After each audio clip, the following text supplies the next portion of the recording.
Sa ibang balita mga kapuso, sinalakay ng National Bureau of Investigation o NBI ang pabrika ng kumpanyang nag-supply umano ng bakal sa Gumuhong Gusali sa Pampanga nitong Mayo. Bukod sa substandard, radioactive umano, kaya delikado ang mga bakal na dinatnan sa pabrika. Nakatutok si John Consulta. Matapos gumuho ang isang under construction na 9-story building sa Angeles, Pampanga noong May 24, 2026 na ikinamatay ng 30 tao, sinalakay ng National Bureau of Investigation o NBI ang pabrika ng Shuangxing Steel Company na nagsupply umano ng mga substandard na bakal ng gusali.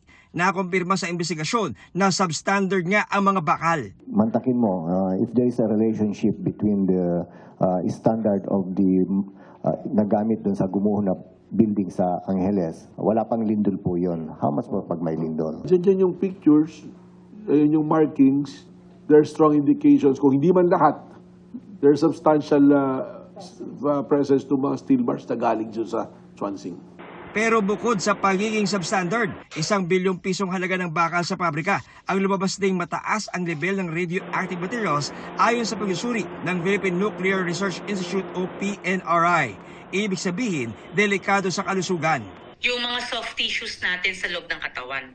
So yun po ang dinadamage. Also po yung ang dugo natin, magiging infected na siya with radiation. Lumalabas din sa investigasyon ang 10 sa 283 na Pilipinong empleyado ng pabrika ay may radiological exposure symptoms. Natagpuan din sa pabrika ang bulto-bultong barya para tunawin kahit labag sa batas. Yung nakita po natin noon, kasi meron naman tayong mga videos noon, mounts of coins are being melted on a monthly basis. In fact, ang delivery po ay 1 to 2 barrels. Puzzled as na bakit ganun karami na barya.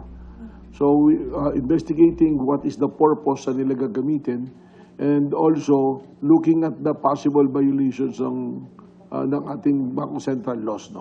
12 Chinese at Pilipinong opisyal ng kumpanya ang sinampahan ng reklamang paglabag sa Philippine National Nuclear Energy Safety Act, Consumer Act at Clean Air Act. Bubuo na ng task force para i-track ang mga nabenta ng mga substandard na mga bakal.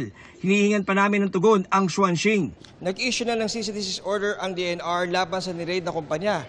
Patuloy naman ang magiging operasyon ng NBI kontra sa mga kumpanya gumagawa ng substandard na bakal.